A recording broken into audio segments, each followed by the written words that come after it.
டேய் இந்த ஒரு விஷயம் மட்டும் வீட்டுக்குள்ள இருக்க மாயாக்கு தெரிஞ்சுனா அவ்வளவுதான், ஆல்ரெடி செம்ம காண்ட்ல இருக்காங்க. அர்ச்சனா டைட்டில் அடிச்சுக்கிட்டு கிடக்காங்க.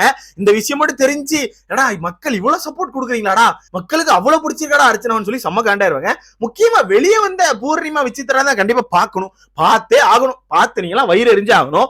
ஆர்மெக்ஸ் மீடியான்னு சொல்லி ஒரு பேஜ் இருக்கு, உங்களுக்கு தெரியும் நினைக்கிறேன். இவங்க பாத்தீங்கன்னா இந்தியாவில் நடக்கிற பெரிய பெரிய ஷோ, அந்த ஷோ வந்து அந்தந்த வாரங்கள்ல யார் வந்து மக்கள் மத்தியில் அதிகமா பேசப்பட்டிருக்காங்க, மக்களால் அதிகமா சப்போர்ட் பண்ணப்பட்டிருக்காங்க அப்படி சொல்லி ஒரு டாப் 5 லிஸ்ட் விடுவாங்க.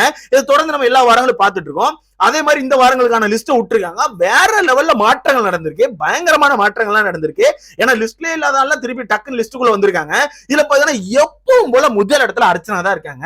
மக்கள் மத்தியில அதிகமா பேசப்பட்டு இருக்க நபர் வந்து அர்ச்சனா அப்படிங்கிற நமக்கு தெரிஞ்சிச்சுன்னா மக்கள் தான் ஓட்டு போடுறாங்க. பின்ன அப்புறம் அர்ச்சனாக்கு பாட்டு ஓட்டு, இப்ப பாயாசம் ஓட்டு அப்படின்னு நமக்கு தெரிஞ்ச விஷயம், மக்கள் அவ்வளவு பேர் ஓட்டு போட்டுட்டு இருக்காங்க அப்படிங்கிற பேசப்படாமே மக்கள் ஓட்டு போடுறாங்க. அந்த வகையில் அர்ச்சனாக்கு எப்பவுமே முதல் இடத்தை கொடுத்திருக்காங்க. நானும் ஒரு 4-5 வாரங்களா பார்த்துட்டு இருக்கேன் நினைக்கிறேன். ஆர்மெக்ஸ் மீடியா கரெக்டா அர்ச்சனாக்கு தான் ஃபர்ஸ்ட் இடத்தை கொடுத்துட்டு இருக்காங்க. முக்கியமா மக்கள் மத்தியில பேசப்படுறாங்க. இவனை சுட்டா என்ன சொல்லுவாங்க தெரியுமா, ஆர்மெக்ஸ் மீடியாவே அர்ச்சனா விலைக்கு வாங்கிட்டாங்க. ஆர்மெக்ஸ் மீடியா மொத்தமா விலைக்கு வாங்கி என் போட்டாதான் முதல் இடத்துல இருக்கணும்னு சொல்லி அவங்க காசு கொடுத்துட்டு வந்திருக்காங்க. உனக்கு தெரியாதுன்னு சொல்லி என்கிட்ட சொன்னாலும் சொல்லுவானே, ஏன்னா எல்லாமே சொல்லுவானே. ஏன்னா புதுசா எப்படி உருட்டானுன்னா யூடியூப் மொத்தத்தையும் அர்ச்சனா வாங்கிட்டா. அதனாலதான் யூடியூப்ல எந்த ரிவ்யூல போய் பார்த்தாலும் அர்ச்சனாக்கான ஸ்பேம், அர்ச்சனாக்கான ஃபயர், அர்ச்சனாக்கான சப்போர்ட் இருக்கு. யூடியூப் மொத்தமா அர்ச்சனா வாங்கிட்டு தான் அந்த யூடியூப்ல போயிருக்கான்னு சொல்லி நிறைய பேர் முட்டு கொடுக்குறாங்க. யாருக்கும் நம்ம அக்கா ஃபேன்ஸே மாயாக்காவோட ஃபேன்ஸ் தான், அவ்வளவு தற்குறி தான். எங்க போய் சொல்ல ஒன்னும் சொல்றதுக்குல எப்படி இப்பெல்லாம் யோசிக்கிறீங்க, யூடியூப் மொத்தமா வாங்கிட்டாங்கன்னா இன்னும் சொல்றதுக்கு இல்லை நண்பர்களே. சோ இதுல முதல் இடத்த அர்ச்சனா பிடிச்சிருக்காங்க. 2வது இடத்த விஷ்ணு.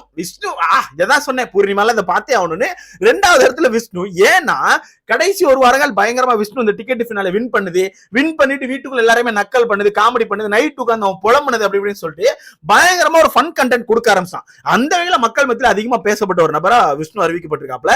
2வது இடத்தை பிடிச்சிருக்காப்ல. 3வது இடத்துல மாயா சீரியஸாவே சொல்றேன், எப்படி இதுக்குள்ள வந்தாங்கன்னா இதுக்கு முன்னாடி இருந்தாங்க 4வது இடத்துல இருந்தாங்க, இப்ப 3வது இடத்துக்கு வந்திருக்காங்க. முக்கியமா அவங்களோட ஃபன் கண்டென்ட் வெளியே கொண்டு வந்திருக்காங்க. கடைசி 2 வாரமா அவங்க பண்ண தப்ப எல்லாத்தையும் மறைக்கிறதுக்கு நான் ஃபன்னா மட்டுமே இருக்கேன், ஃபுல் என்னோட ஃபன் கண்டென்ட் மட்டும் கொண்டு வந்து கொடுக்குறேன்னு சொல்லிட்டு ஃபுல் ஃபன் மோடுக்கு போயிட்டாங்க.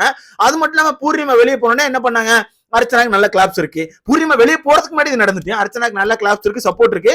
அர்ச்சனா தான் டைட்டில் வரும் அப்படின்னு ஒரு நாள் முடிவு பண்ண பிறகு அர்ச்சனா கூட சேர ஆரம்பிச்சாங்க. பயங்கரமா அர்ச்சனா கூட ஃபன் பண்றது எதனா சேர்ந்து பண்ணிக்கிட்டே இருந்தாங்க. அந்த வகையில் அவங்களும் பேசப்பட்டிருக்காங்க. ஒரு 3வது இடத்தை பிடிச்சிருக்காங்க, வேற லெவல். 4வது இடத்துல நம்ம விசித்திரமா லேடி பாஸ் ஃபேக் மம்மி 4வது இடத்தை பிடிச்சிருக்காங்க. பக்கா ஃபேக்டா அப்பா.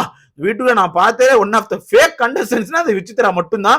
பிக் பாஸ்னா என்னன்னா தெரியாதுன்னு ஒரு உருட்டு ஊட்டி வீட்டுக்குள்ள வந்துட்டு வெளியே வந்து பார்த்தா லேடி பாஸ்னு பிக் பாஸ் ரிவ்யூவே பண்ணிருக்காங்க. இதெல்லாம் எங்கிட்ட போய் சொல்ல இருந்துட்டு போட்டு 4வது இடத்துல. 5வது இடத்துல பார்த்தா நம்ம தினேஷ் கோபால்சாமி அவர்கள் இருக்காங்க.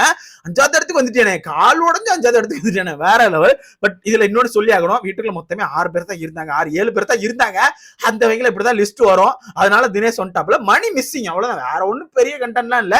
மணி மிஸ்ஸிங். பட் இதுல ஒன்னு சொல்லி ஆகணும், மணிக்கு அதிகபட்ச ஓட்டுகள் இருந்தாலும் சோசியல் மீடியால மணியை பத்தி அதிகமா யாரும் பேசல. அந்த ஒரு ரீசனாலதான் மக்கள் மத்தியில் அதிகமா பேசப்படாத நபரா மாறிட்டு இருக்காரு. மத்தபடி ஓட்டுகள் இருக்கு, அதான் எனக்கு எப்படின்னு புரியல. மணிக்கு பயங்கரமா ஓட்டுகள் வருது, ஆனா மக்கள் மத்தியில் அதிகமா பேசப்பட மாட்டேங்குது. அது முக்கியமா சோசியல் மீடியா அதிகமா பேசப்படாத ஒரு நபரா இருக்காரு. பட் பார்க்கலாம் யார் வின் பண்ணுவா, யார் எங்க போவான்னு சொல்லி. இதுதான் கடைசி வாரம், கடைசி 5 நாட்கள். ஓட்டுகளை கரெக்டா போடுங்க மக்கள், நண்பர்களே கரெக்டா போட்டுருவீங்க நம்புறேன்.